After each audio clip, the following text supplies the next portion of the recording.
Hey, hi everyone. I hope you can hear me well and you can see my screen. So, with that, again, hi everyone. Maybe good morning, good afternoon, or good evening, and welcome to the sixth Cloud Virtual Summit 2024. And we are pretty much privileged to present our session on building the intelligent bots for Microsoft Teams with Azure OpenAI. So in this session, we will explore like how to harness the power of Azure OpenAI to create intelligent bot that can enhance the productivity, streamline the communication, and even it can elevate the Microsoft Teams experience, right?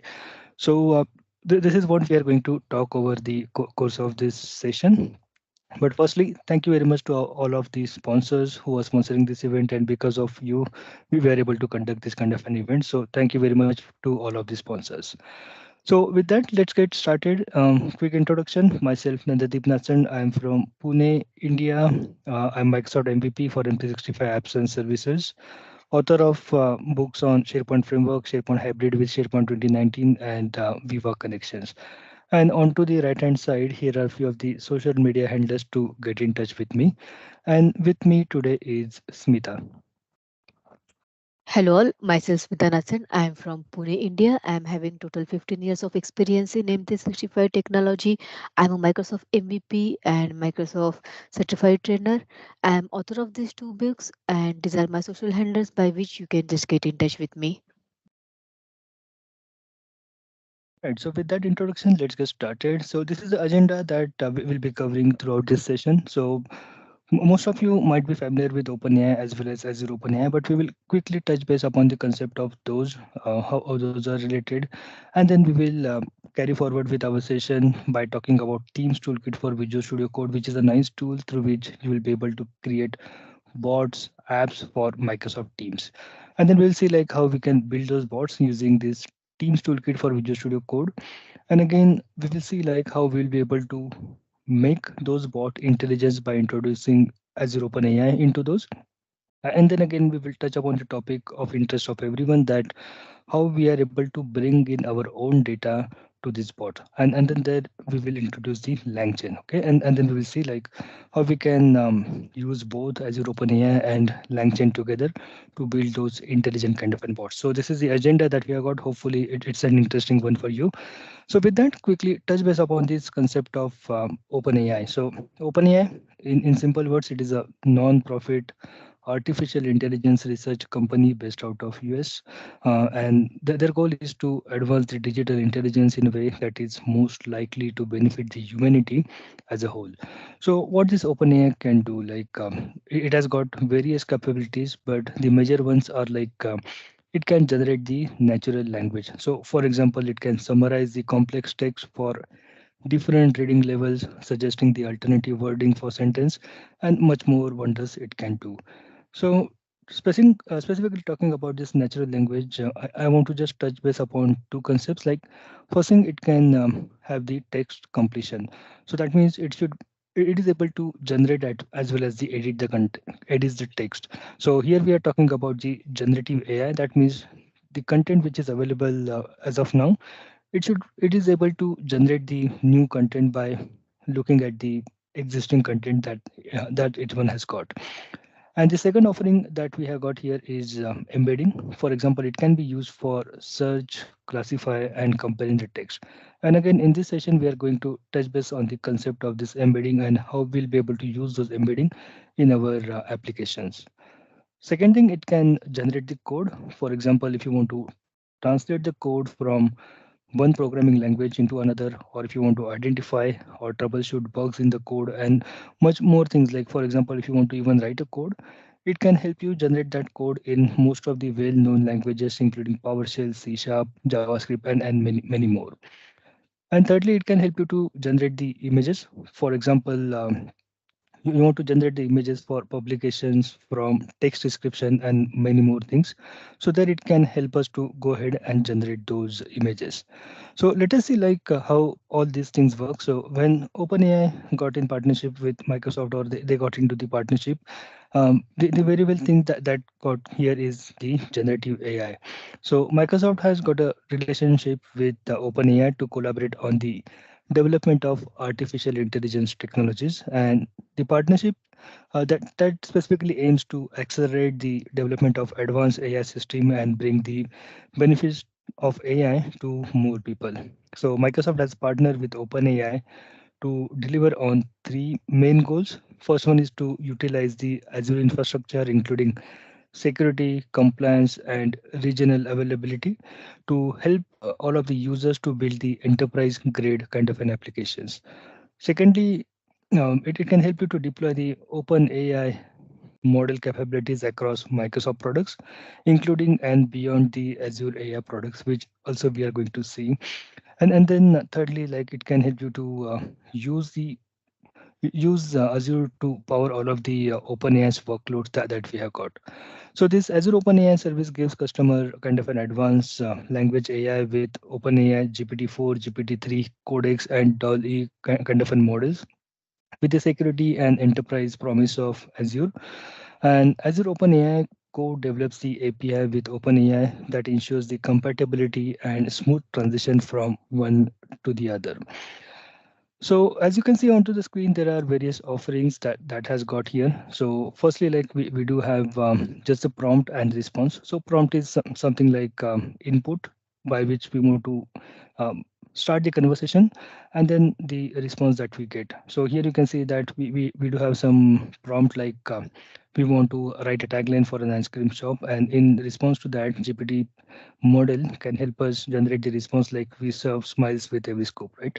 So those kind of thing it can work.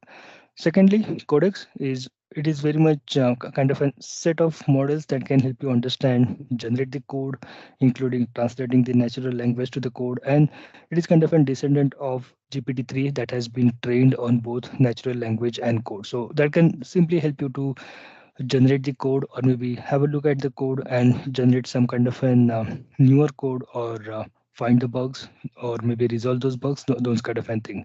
So as an example here, you can see that this is one of the SQL table that we have got, and we want to create a SQL query for all the customer in Texas with the name as Jane. And here you can see that the query has been already written for us. So which is a beauty. Thirdly, like we do have Dolly, which is again a set of models that can generate or manipulate images from natural languages. So you just need to give a prompt like I want to generate image of white Siam cat, and then it can go ahead and generate that response, right? And then ChatGPT is the one that we have been using into our day-to-day life for maybe generating some more catchy content or any other use cases. So that is all that we have. But now that let us see, like for example, if you are new to the OpenAI or Azure OpenAI, how you will be able to go ahead and create that Azure OpenAI service, right? Okay, so for that, let me just hand it over to Smita. So this app, Azure OpenAI is not available for everyone. If you want it, then this is the URL by which you can just request for your access. So let's go ahead and check the demo how we can just create this service in Azure portal. So for that purpose, first you have to go to this Azure portal, and once you are here, then you can just click on the create resource and you have to go through the wizard. We have already created the one, but for the demo purpose we would like to show you. So over here you can just type this Azure OpenAI or OpenAI, then it will give you the option to go through, fill all the details, go through that wizard. So this is the card available. Once you click over here, it will allow you to create this. And over here you have to fill all of the details like a basic details, network tags, review, and then you have to review and submit. So the first thing, you have to select your subscription, and then you can just select your resource group. If you don't have any resource group existing, you can just create a new one.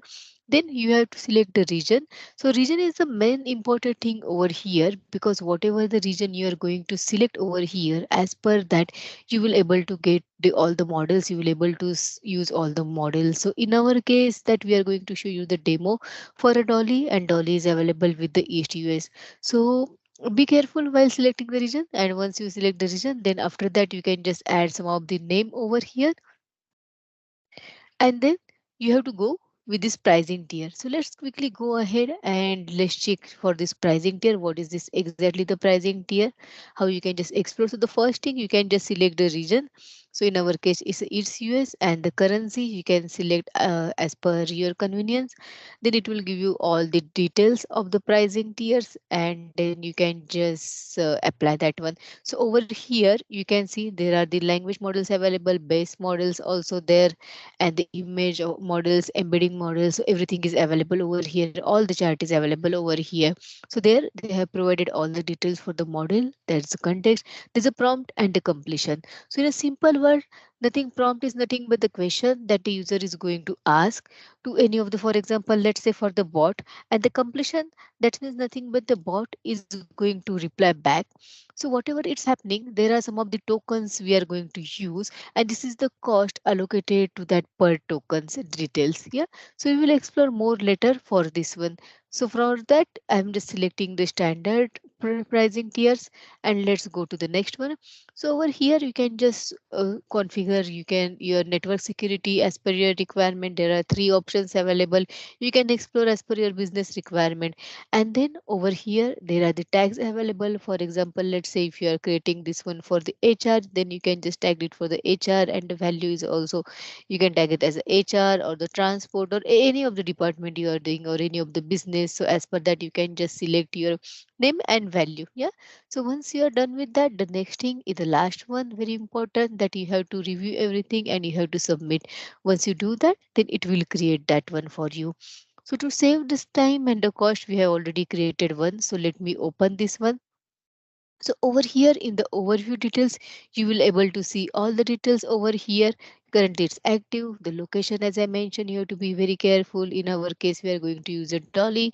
So we have selected East US. There are some of the endpoints, managed keys are available there. So this API endpoints, we are going to use it in a course. There is a key and endpoints are also available over here. So it's the same like we are creating any other resource. So you can just go now and let's play. So over here, I'm just clicking now, go to this Azure OpenAI Studio, and you can see it will redirect us outside this Azure portal. The URL also itself is telling that OAI, OpenAI, yeah, azure.com. So over here what we can do, it is like a playground for us. So before going to any production deployment, what you can do, you can just come over here and you can just select your model. Then you can just go to any, you can do the deployment. Then in the chat section you can just play with that one. Yeah, so over here you can see whatever this region we have selected. In our case we have selected the East US.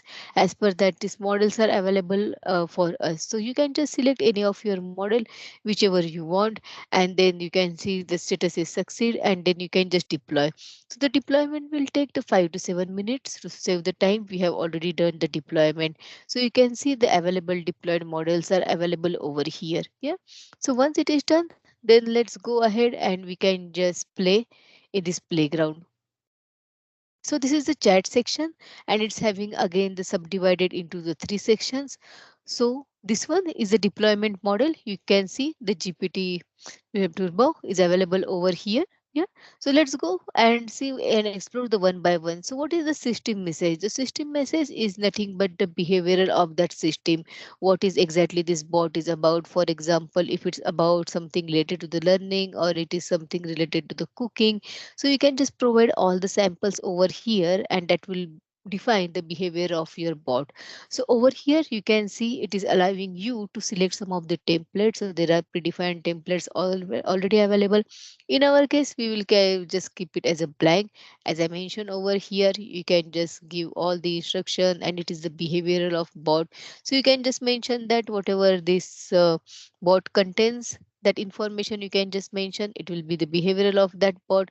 Then you can just add one examples or couple of more examples over here. Like for example, let's say if it's the something related to the cooking, so I will ask that user is like how to make a pizza, and in assistant you can just add all the pizza recipes. And once you are done with that, you can just click on the add example. Okay, so that's about how you can just behave, you can just define the behavioral of your system. Yeah, so once it is done, then you can just go over here and you can see the deployment model is already we have selected. And then there are a couple of parameters over here. the response tokens is there, and then the temperature is there, is the topi is there, and all other things are there. So for example, if you are selecting it as a low, then you will get some more appropriate kind of results over here. So be careful while selecting this topic and the temperature. In the information icon, you will get all the details. Yeah. So we have seen already the left and right part. Now let's go and check the middle one. What exactly over here? So let's say, for example, if I'm just asking my bot how to make a pizza, and then bot will give me all the recipes for the pizza, that what are the things we have to take, and what is the recipe, how we can just make a pizza, all the instruction, ingredients, everything will be there. So this is a live example you have seen. So over here you can see this is a view code.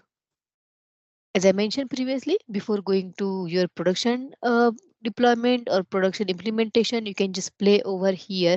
And first you play here and then you're satisfied. Then you can just go ahead and you can just start with your production theme. So over here in the sample code, see what are the language available, options available for us. It's a JSON, Python, C Sharp, and curl. So for example, let me go to the curl, and over here you can see there is API keys already available, which I have showed you over here in that resource group. And then this is all this message that whatever we have seen the recipes of that whatever the question asked from the end user, and these are the endpoints and key we are going to use. Yeah. So that's it about all this playground. So now let's go ahead and check how we can just make it the demo. All right. So with that, now we have got a basic understanding of Azure OpenAI. Now that let's switch the topic and move towards the Teams Toolkit for Visual Studio Code. Okay, so Teams Toolkit, for example, if you have not yet used that, it is kind of an add-in or plugin available inside Visual Studio as well as inside Visual Studio Code. So, for example, if you are coming from the open source kind of an background, in that case, you can use Visual Studio Code plugin for Teams Toolkit to create the applications for Microsoft Teams using JavaScript or TypeScript. If in case you prefer to do the .NET kind of an development, in that case, you can go ahead and use the same Teams Toolkit plugin from Visual Studio 2019 or Visual Studio 2022 as well. So it is just kind of an toolkit available for us to make it very much simpler to go ahead and start developing the apps on top of Microsoft Teams. So this Teams Toolkit, it makes it pretty much simple to get started with app development for Microsoft Teams using this Visual Studio Code as well as Visual Studio. And Teams Toolkit is available for free for Visual Studio Code, right? So this is the kind of a diagram that you can see, but let me just quickly go into my environment, and from there we can see. So here, hopefully you're able to see my screen. Yeah, all right. So here, I just have my Visual Studio Code open. So once you have the Visual Studio Code open onto the left pane, you should be able to see all of the extensions. So once you click that extension, just search for Teams Toolkit, and you should be able to find it as a first result wherein you can go ahead and add that extension to your Visual Studio Code.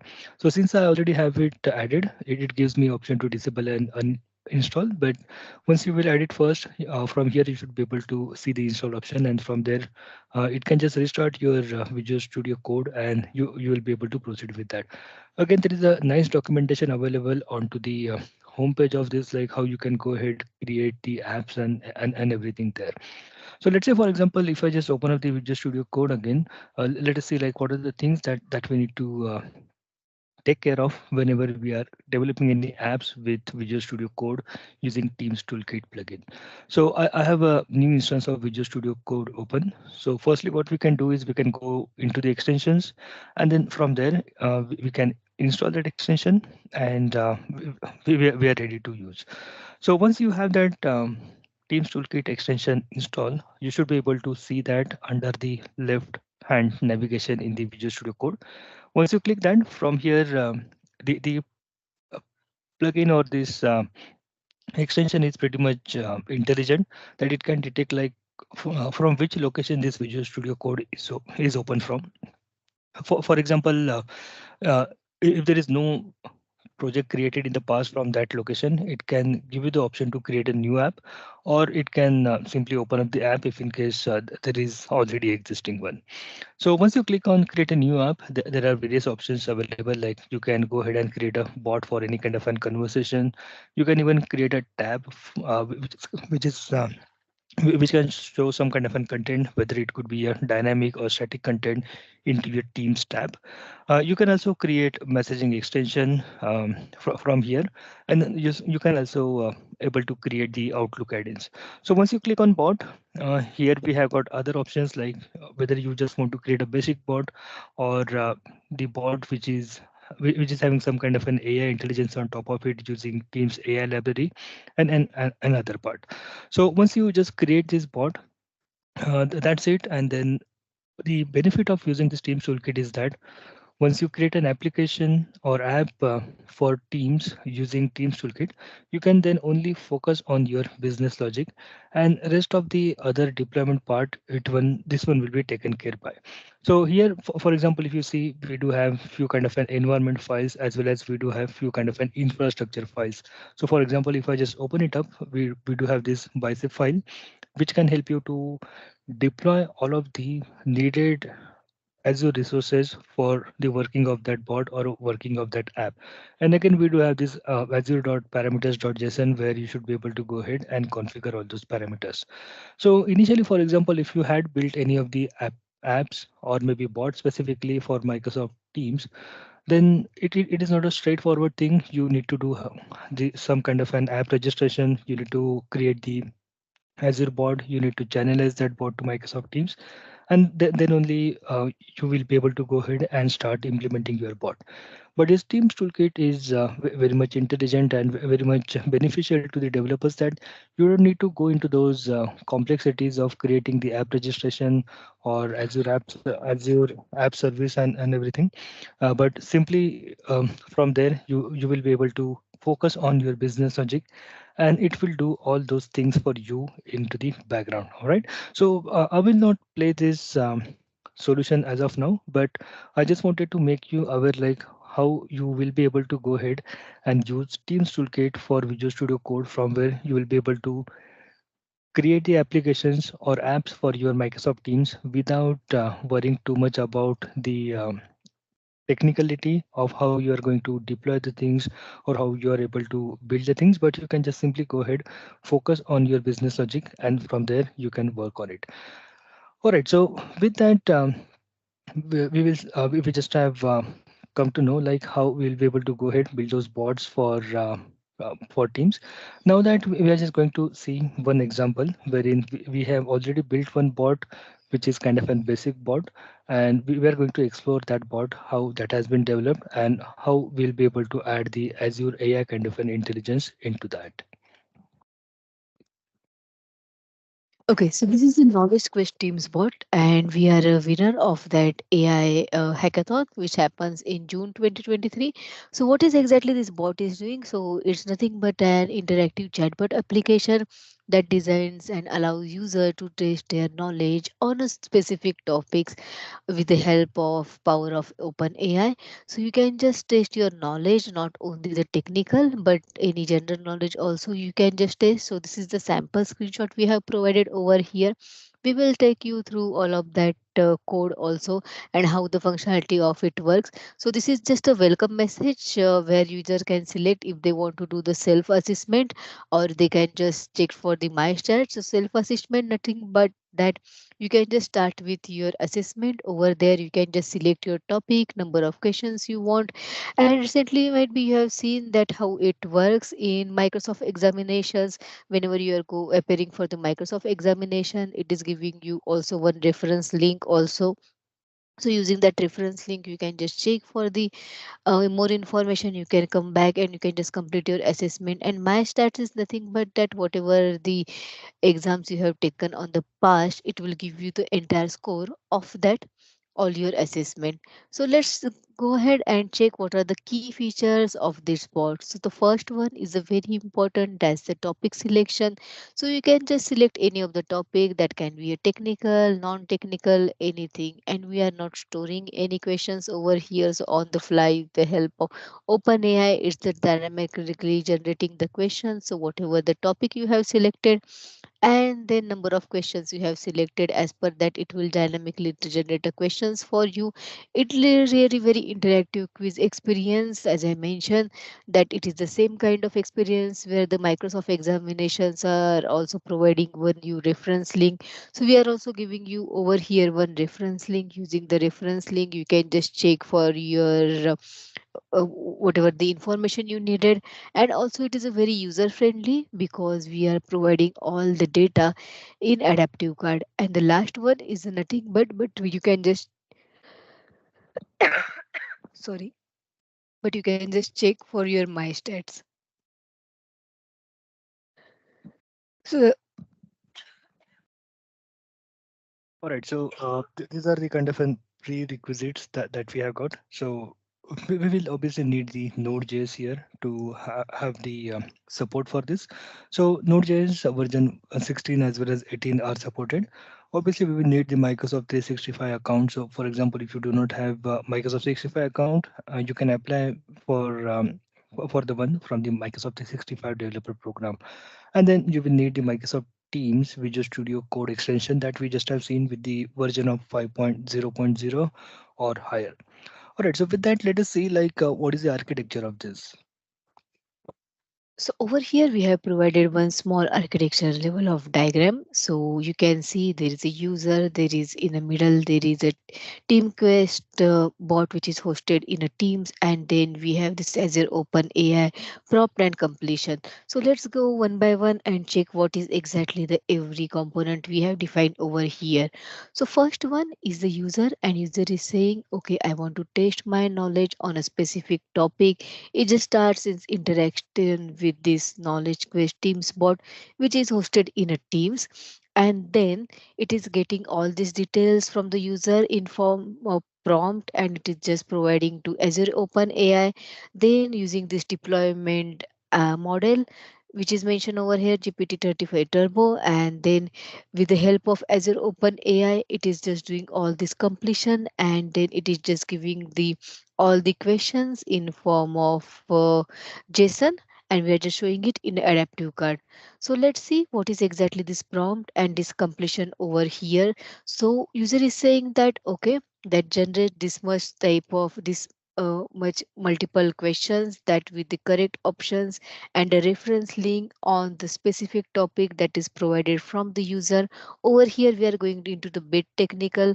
It will be in JSON format because JSON is a very simplest way to process your data with the elements such as the questions. The question will be here, there will be the options, there will be the answer and the reference link.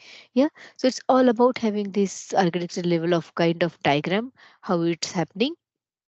So the next thing is a demo. Let's go ahead and test our bot. So over here, so the first thing is you have to make sure that you have logged in over here in your Teams toolkit with your admin account. And if you're not, then please make sure you're just logged in with your admin account over here. Yeah, you have to first make sure over here. Just a moment. And then the next thing is you have to run and debug. So over here, different profiles available over here. So I'm just selecting this debug in a Chrome, and you can just start from here. So once we do this, then you can see the beauty of using a Teams toolkit. It is just taking care of this app registration and the bot service creation. Whenever we are using a bot, then it is very important. And over here, you can see the Teams toolkit is doing and taking care of everything. So our headache is already taken care over here. And if you are worried that from where is it exactly happening, so over here, this is the Teams apps.local.yaml file is there, and everything is defined here. So From here it is doing all this app registration, bot service creation, everything is doing over here. So currently what exactly we are doing, we are just testing this bot locally. So we will run from here, we will test it locally, then let's see what are the bot options giving us and how we can just do our interaction with that bot. And once it is done, then again we will come back to the code section and we will explain you what exactly the main components like adaptive card, environment variables are there, and there are also the config files. And the main major is the teamsbot.ts, which having all our entire code. So now you can see we are just doing this debugging locally, and how you can just check for that one. Once it's loaded, it will give you this teams bot name, and it will just mention that okay, it's running locally, and it will give you the option to add that bot. There are different options available, whichever you will select. So as per that it will add this one. You can see this is the knowledge base local, that means it's running locally. And here in the drop down you can see it is giving us the option that you can add it to the team, add it to the chat, add it to the meeting. So let me go ahead and add it directly. So it will add it as my personal app in the referral of the teams. Once it is add, then it will show us this adaptive card, whichever we have showed you in that PPT, where you can just do your self assessments and you can just start with this task also. So you can see the existing one already there. There is a self assessment and start. So once you clicked over here, then it will give you the option like a welcome or the learn. Yeah, so both are having their own different adaptive cards over there. Once you clicked on the welcome, then it will generate a new adaptive card where it is giving you some of the welcome message, and it is asking you for your next steps, that would you like to go for the select self assessment, or you can just go for your my stat. So first go with the my stat, and let's see whatever the examination I have taken in the past. So in the past I have taken some of the examinations, that it is giving me the title, number of questions I have selected, and the correct questions and the percentage over here. Let's go ahead and start with our self assessment. So over here now it is just asking us to select the topic. So in our case we will select the Microsoft Azure. Number of questions by default we have provided the 5 over here, but you can just increase and decrease. Let's say for example, if you are giving a number of count of questions over 50, and later on once you start your self assessment, you think that after 20 questions, okay, I don't want to continue with that assessment, then also in that case you can just end your assessment. And whatever the number of questions the assessment you have given, on that basis only it will calculate your all the stats. Yeah, so it will not actually consider your 50 questions. So over here you can see there is it is showing the questions topic as you have selected as a Microsoft Azure. Question out of 5 is a 1. Then there is a question with multiple options over there.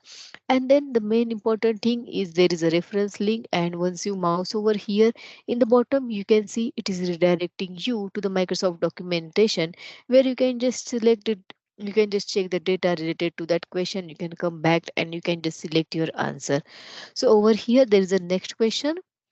I'm just randomly selecting any of the thing. One thing you can just observe over here, once you provide any of the answer over here, we are not allowing users to go back. It is having only the next question, but not the previous one. Only two options are available, next question or the end assessment. And we are just replacing the entire adaptive card with the new one. So it is not allowing you to go back. So let me quickly finish this assessment. I'm just selecting any of the random answers over here. Yeah. So this is the last one. And once we are done with that, then it will show us the score. Okay, so I'm very bad at it. So it's just giving me the score of 2 out of 5, and it's just giving this all the information. Yeah, so it's all about how you can just do select this self assessment and you can just go to the stats. So now let's go to our code, and in the code we can just see all of the data available over here. So over here you can just import this OpenAI, yeah, as is shown over here. And then the next thing is you have to check over here. So on this on message, we are just calling all this adaptive cards. So whenever this bot will receive a message, like it will receive either welcome or the learn. This is the first entry for our bot.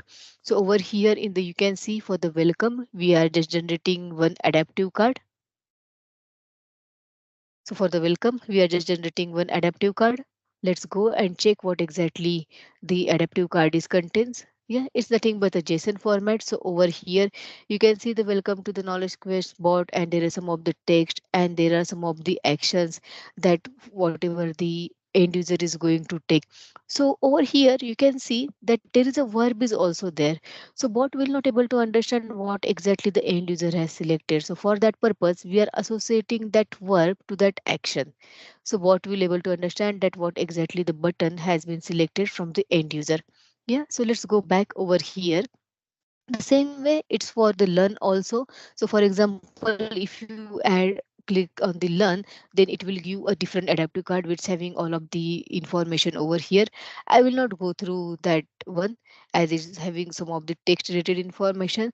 The main point over here, you can see whenever we are invoking that adaptive card, so invoke when an action is taken on any of the adaptive card, so it sends an event to the bot and this method handles all the events also. So over here you can see, as I mentioned, for the verb that we are passing that verb, so it just capturing what exactly the details has been selected from the end user, what exactly the button has been pressed. And over here you can see there are the two switch cases we have added. One is for the select self assessment and second one is for the my start. So let's go and check what exactly this select self assessment adaptive card contains. So this is the select self assessment adaptive card is there, and it's having every details of actions over there, and whatever these questions you are filling, you can see the number of questions and everything. Yeah, and then I mentioned that there is a verb and there is a action dot submit. So this way it is just doing everything, and this is the code exactly gets generated. And over here in the bottom, once you get that everything the data is in the JSON format, it is just giving all the questions and all the answers and everything. Then it's binding that JSON data into adaptive card and then it is executing. And over here in the bottom, we have added the code for the case for the next question. It is not allowing us to go to the back, and in the end, we are just calculating how much the correct answers are there. Yeah, so it's all about this demo of this knowledge quest bot. Thank you. All right, so with that, let's move to the next example. So what I will do is, just considering the time that we have at hand, let me just go ahead and run this code, and then during the time I will cover the theory part. Okay, so what we have seen so far is we have our application. So it could be Microsoft Teams bot, any of the Microsoft Teams app, or maybe it could be just your website. And then from there, we are having a connect with OpenAI or maybe Azure OpenAI APIs that we are using. Again, we are selecting our model, maybe GPT 3.5 Turbo or anything else based on your requirement. We are setting all of those parameters, for example, temperature or top P, those kind of a thing. And then we invoke those APIs against LLMs or large language models, which consists of GPT 3.4 or GPT 3.5 or GPT-4. And then we get the completions from them, and then we show those completions to our users. So this is what we do typically. So now that let's say, for example, if we just want to take that scenario bit ahead. So now that, let's say, for example, we have our application, that application talks to OpenAI, and now that we also want to introduce our own data, because we do have various data in our organization. Probably we want to introduce that data, and then also we want the power of OpenAI with us. So definitely we need some kind of an binding point here, which can help us to connect to the OpenAI. At the same time, it can also play on our own data, and that is where the LangChain comes into the picture. So LangChain is nothing but it is a framework that allows you to build applications using large language models. Okay, so this is the LangChain that we are going to discuss now. So quickly, like why we should go ahead and use the LangChain. Okay, so first thing, obviously, we want to bring our own data. That's the reason we can go ahead and bring that using LangChain. Second thing is about, for example, if you have seen in the previous demo, we were 100% relying on to the Azure OpenAI or OpenAI to generate the questions and answers for us. But we cannot be totally relying on any of the AI subject, so that it is 100% accurate, that it can generate all the questions correctly on that topic and give the correct answers. But there could be scenarios that the generated answers or generated questions or the correct answers may not be correct, which is generated by OpenAI. So that means there is some kind of an hallucination. So if in case we want to breach in that gap of hallucination by bringing our own data, we can go ahead and use this LangChain. Okay, so that is the main purpose, like why we want to go ahead and use LangChain. So now that since we are moving to the next demo, I just want to quickly have some kind of an time spent onto something called as a semantic search. So far, or maybe at least in the past, we used to do all of the text-based kind of a search or maybe a keyword kind of a search. So for example, if you have used Microsoft SharePoint, then all of the search there works with the keyword search. So let's say, for example, if I search for legal, it is going to return me all of the content, all of the documents or files which contain that word legal. But probably it won't be able to return me the document or the content which is related to that.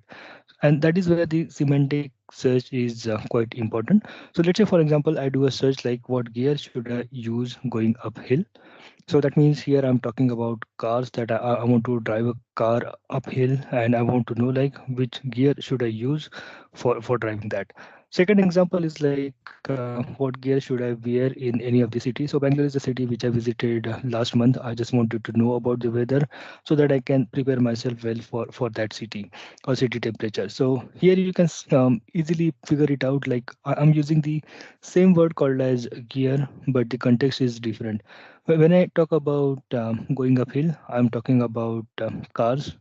And when I talk about a city, I'm just talking about some kind of a location. So, but still, based on the context in which I'm using that word gear, it is able to give me the result, whether it is for automobile, for car, or maybe for a location or city, those kind of a thing. And how this one is happening is through semantic. Or this is called a semantic search, and how this one is happening is something with which is called as an embedding. So taking forward that example of gear, which is being used in the context of automobile industry or maybe in the context of location. So embedding here is nothing but the numerical representation of your text. So let's say based on the query that we fired in the previous screen, like which gear should I use going uphill and which gear should I wear in a city, we probably creating some kind of properties to define our embedding. So we do have few properties like related to, is it related to the mechanical device, is it related to the clothing accessory, and so on. So once, for example, the context is going uphill, we are giving some more values to to the property which are associated with mechanical devices or related to the equipment. And when the context is in the we are in any of these city, in that case we are giving some more weightage or more values to the clothing accessories or weather adaptability or location specific. And this is nothing but called as a vector. So vector is nothing but a sequence of numbers that can help you represent a numeric kind of a representation of your text. So now that we have got one kind of a vector for a context of automobile and for a context of location, let's say if we take it ahead and if I ask you like now that I want to have another search like how to drive AMT, that means automatic manual transmission. In that case, obviously, I'm talking about gear or maybe I'm talking about automobile industry. Then it can easily figure out this is the closest matching vector, and then it can use that embedding and give us the result back, right? So this is how all those things work. Just wanted to quickly highlight that to you. Now that with respect to LangChain, how we can use that. So we do have all of our data, our own data in the form of maybe URLs. So let's say, for example, in this thing, I'm just going to use my website, which is nadeepnathanblogs.com. And onto my website, I do have about section. Okay, before that, I just also wanted to show you something like when I asked ChatGPT about tell me the latest updates on Microsoft Azure, it wasn't able to give the direct updates because the model, this ChatGPT 3.5 model, it was lastly updated in January 2022. So that means there is a gap between January 22 and January 24 when we are meeting right now. So that gap we will be able to bridge using this LangChain kind of a thing, right? Okay, so coming back to this example, this one is my website, and here I do have few of the information about who I am, what kind of an work I do, from where I am, and then again my contributions and all those kind of a thing. So we have such kind of an public facing or any of the other URLs where we have our information. So it could be even SharePoint site as well.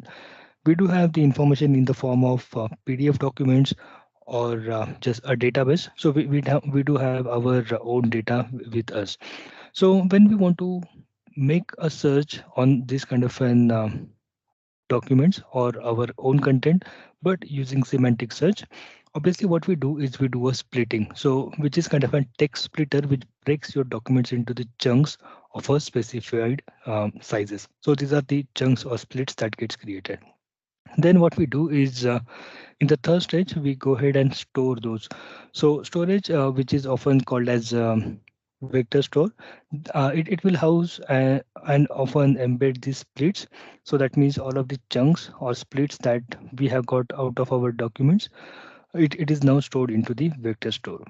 And then when the time will come we want to retrieve the information, so the app will retrieve the splits from the storage, for example, often with the similar embeddings to the input questions that we have got, and then it can use that retrieval part. And now that when the time will come that we want to go ahead and return the relevant splits to the end user, so here the LLM can help you produce an answer using the prompt that includes the question and the retrieve splits. So here basically, for example, if you talk about the models that we want to use, firstly here we are going to use embedding model to do the embedding and do the splitting. Then when the time comes, we need to retrieve the splits. We cannot just give those splits as it is because one split could be from a URL, one split could be from a PDF, one maybe from a database. So again, we need to have the capability of generative AI through which it can re kind of an assess all those splits that it has got and then regenerate the text out of it. So probably here you can go ahead and use GPT 3.5 or GPT 4 kind of an models, and it can help you give the prompt using LLMs. Okay, so this is the simple process that we have got, and then we are going to use the same process in our code to read the information or maybe do a semantic kind of a search onto my website. So quickly, technically, that we are going to use a few of the npm packages, LangChain, obviously that we need to use, and Chair.io is mainly for the reading the text from any of the files or from any of the web-based storage that we have got. So that means my website. But yeah, with that, let's get into the demo. I just had that demo working, or maybe I just had that demo running. So now that this one is running onto the local, I will just quickly go ahead and click on add, and this one will get added as a personal app into my Teams. So simply what this demo is going to do is it is going to read out all of the information from my website's about me page. So probably I can just take this page into my VM, and from there we can see the demo one more time.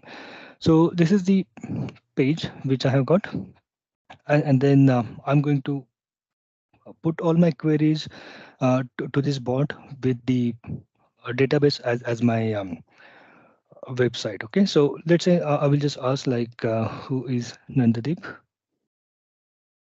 So LLM, obviously they don't know who is Nandadeep, or maybe before that let's have some kind of an hello, hi, hello kind of a thing.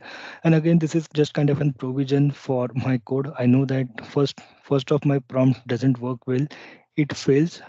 So maybe this is just kind of a kickstart before we go ahead and start the start the conversation. So now that you can see that the bot is ready to chat, all that information is coming from here.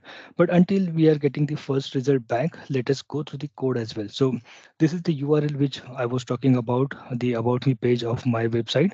So here again, we are using the chat OpenAI as well as the Cheer web based loader to go ahead and have the jQuery kind of a thing done onto the document. And then we do have the text splitters. So when the time comes that we need to go ahead and do the splitting and everything. So this is a step number one where we load the data and split that data into the chunks. This is a step two where we use the embedding model and store those splits into the vector database. Again, that vector database could be anything, but for the simplicity of this demo, I'm just using in memory. In the third step, when we want to retrieve those splits from the storage, we can simply get all those matching chunks or matching splits based on the query that has been that has been queried, and then we just form a chain from the LLMs. And now that my bot is ready to chat, and whenever I will get any of the question or the question from the user who is using the bot, this one will get processed, and then all those splits will be taken care of, and then those one will be processed by the LLM, and it can go ahead and chain all those information together, generate a new text out of it, and send it back. So this is the thing. Like it is asking me like how I can assist you today. So I can just ask like who is Nandadeep, okay? Because now that we want to bring our own data, which is in the form of my website, and it can go ahead, it can retrieve that chunk of information from here. So you can see that all this information which is here is coming from my website, okay? Because LLM doesn't know who I am, but I have just configured this LangChain so that it can go ahead and read out the information from my website. So I will just say like, does he like reading books? Okay. So now that you can see that I'm not even referring myself as Nandadeep here, but based on the context, which I already have said that he, that means Nandadeep, that I want to have this conversation going forward, it is able to get all that information. And here you can see that yes, I like reading the historical books, and as well as I'm a big fan of Sherlock Holmes. Again, all this information is coming from my website. Let's say, for example, I can just search for that. Okay, and here you can see that I like reading the historical books and big fan of Sherlock Holmes. But again, you can pay one more attention that it is not returning this result as it is like I like reading historical books, but it is doing all of the natural language processing on top of it using LLMs and returning the result. So let's say we just do one more a round of testing here, or one more question is invalid, so it can hopefully it should answer. But yeah, and again you can see that yeah, he is married and includes all those kind of and family members, right? So this is how we'll be able to go ahead and bring in our own data to our business using LangChain. So this was a very simple example, but again, as I said, that data could be in the form of anything. It could be just the URL, it could be in the form of documents, it could be in the form of database or anything, but this LangChain can help you get all of your data into your application, right? So that was a quick demo, but I guess that was could be an effective one, which can help you get your data into the AI ecosystem. So with that, few of the resources before we end the session. For example, if you want to learn more about LangChain, refer all those links that you can see onto the screen. For example, if you want to go ahead and try out Teams Toolkit, have an overview as well as go ahead and install that Teams Toolkit and start exploring. At the same time, these are a couple of code samples that we just have shown to you. The first one is for the knowledge quest Teams bot, the question answer bot. And then the second example is about LangChain bot, which can help you to get your own data into the AI ecosystem, right? So these are the two code samples. If in case you do have some interest to go ahead and explore those, those are built onto the TypeScript using the Visual Studio Code and Teams Toolkit, right? With that, thank you very much for having us. Thank you for this opportunity, and hope you like this session. Thank you very much.